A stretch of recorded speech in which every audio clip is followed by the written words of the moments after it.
The last thing I want to discuss with you in the chapter 1 is conversion of temperature units, because we use temperature in chemistry a lot. It's helpful to know how to convert between the three main units of temperature: Celsius, Fahrenheit, and Kelvin. So remember, I think we covered this earlier on, but let's just review what temperature is and some of the scales. So we know on the Celsius scale that water freezes at 0 degrees Celsius and boils at 100 degrees C.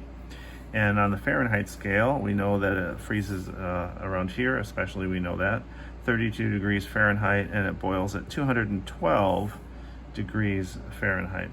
So notice that the degree Celsius covers 100 degrees between freezing and boiling point of water, and there's 180 degrees Fahrenheit between the freezing point and boiling point of water. So that's going to help us derive a formula for the relationship between degrees Celsius and Fahrenheit. I want you to understand where these formulas come from. So if you just look at a formula that's given to you in a textbook, sometimes you don't fully appreciate what it means or where it came from. So I want to show you a way that you can figure that out. And as you know, the SI unit of temperature is the Kelvin, and it's usually written with a lowercase k like that in the word, but it's written with a capital K as the unit. And remember, we don't write degrees K like that. That's the wrong way to do it. You just write Kelvin. Unlike the Celsius and Fahrenheit scales, the Kelvin scale is an absolute temperature scale. So that means there's no negative temperature with Kelvin. All right, let me make sure that's in the view here. So 0 Kelvin corresponds to the lowest temperature that can theoretically be achieved. So Kelvin temperature, the temperature on the Kelvin scale, the lowest it can go is 0. So it's always greater than 0, but less than, I guess, infinity technically. There's no upper limit on temperature. So on the Kelvin scale, the freezing point of water is 273.15 Kelvin, and the boiling point is 100 degrees higher. So recall that the size of a degree Celsius is equal to a Kelvin. They have the same size. But a Fahrenheit degree is actually a little bit smaller because it takes 180 degrees, as I said, on the Fahrenheit scale to cover the distance between the freezing point and the boiling point of water. So let me just show you where those formulas come from, the mathematical relationship between the temperature scales. There's two important equations, the Fahrenheit and Celsius and the Kelvin and Celsius. Well, you can make a graph. Let me just show you how you could figure this out with some simple graphing techniques. So if you graphed, for instance, you made a graph where on the y-axis you put degrees Fahrenheit, and on the x-axis you put degrees Celsius, and you used the two known temperatures, the freezing point of water and the boiling point of water. You know those to be true. So on the Fahrenheit scale, we know that the freezing point is 32, so you can make a graph with scaling something like this. Here's 32, and up here is the boiling point of water on the Fahrenheit scale, 212. On the Celsius scale, the freezing point would be 0, so let me just put the 0 here, for instance, and then the 100 is here. Now, I know I haven't drawn those to scale, but that's not the point. The point is to show you where the equation comes from. So you can graph 2 points. I know that 0 degrees Celsius is equal to 32 degrees Fahrenheit, so I can put a point there, and I'll circle it in red. That's the point 0, 32.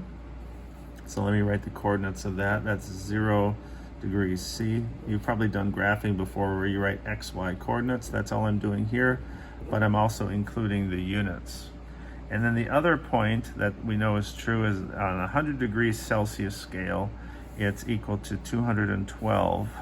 So you go over 100 and up to 12, and that is the other point, and that would have the coordinates of 100 degrees C, 212 degrees Fahrenheit, like that.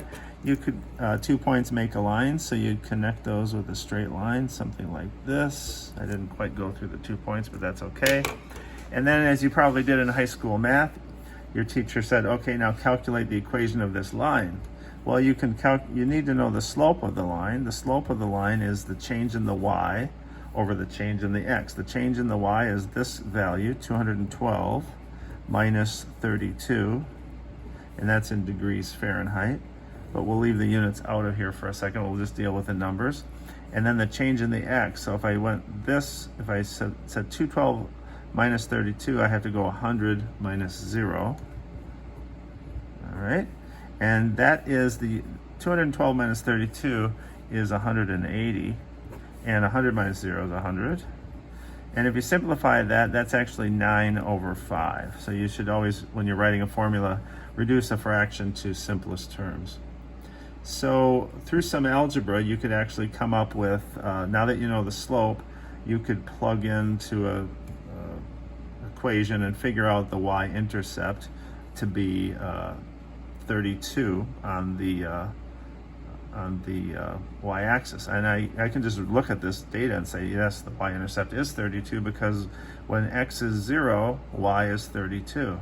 So now I know everything. I know the y equals mx plus b. That's the equation of a straight line. So in this case, my y is Fahrenheit, temperature in Fahrenheit. My x is temperature in Celsius.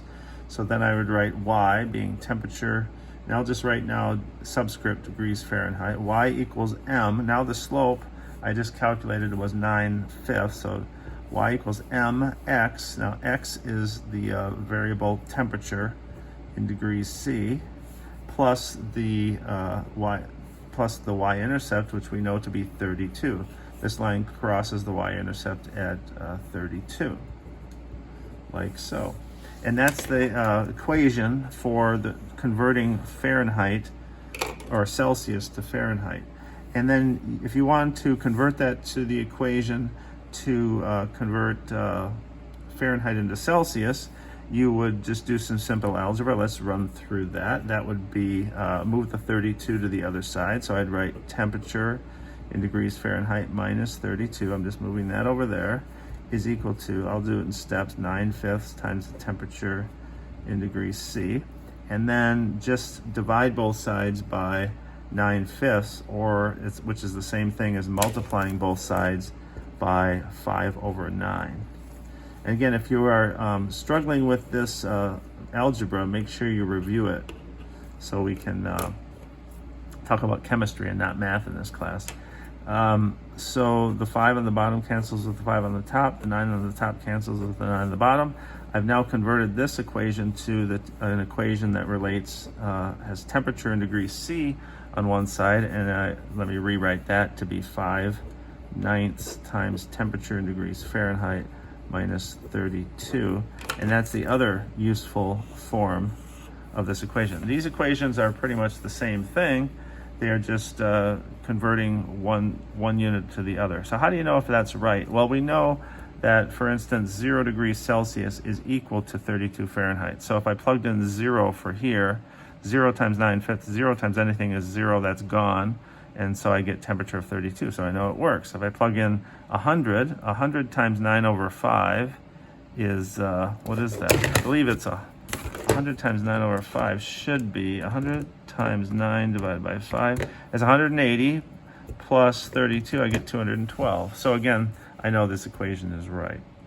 Now what's the relationship, or what's the equation between Kelvin and Celsius? Well, again, remember, we know that 100 degrees Kelvin is equal to, well, actually 0 Kelvin is equal to negative 273 degrees Celsius. So the equation relating Kelvin and Celsius, you can kind of just intuitively derive, or you don't have to go through any math, but you can just write the relative difference between the two scales, which is the number 273.15. So that's how we convert Kelvin to Celsius or Celsius to Kelvin. So again, these two equations, or these three equations, are all going to be very useful to us in this class. So if you looked at 3 thermometers, that one was on the Kelvin scale, one was on the Celsius scale, and one was on a Fahrenheit scale temperature scaling system, they would have obviously different values for the degrees.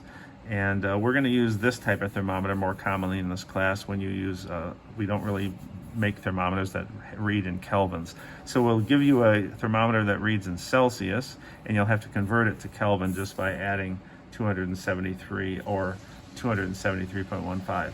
So if you, either of those will be acceptable. Either you can say temperature in Kelvin is equal to temperature in degrees C plus 273.15, or you can say temperature in Kelvin is temperature in degrees C plus 273. Both are okay to use in this class. I'd prefer if you were a little more precise, but if you just use this one, most of the time you should be okay. So that finishes up chapter 1 material. There's a lot there, I know. This class, there's a lot of different concepts that are kind of thrown together, but this is just what we've covered in these 2 videos is just the basic language and the math skills that you need to succeed in the rest of the class. So I picked out some practice textbook problems. Quite a few of them there. Try to do as many as you can. I will put answers, I'll bring answers to you, or I can give answers to you during office hours, or you can email me if you're having problems with any of these, and I'll be happy to send you the answer or give you some guidance to come up with the right answer. I might even post some of the answers that aren't in the back of the textbook. I don't think your online textbook has answers like a actual paper copy would, so please let me know if you need any of the answers to these problems.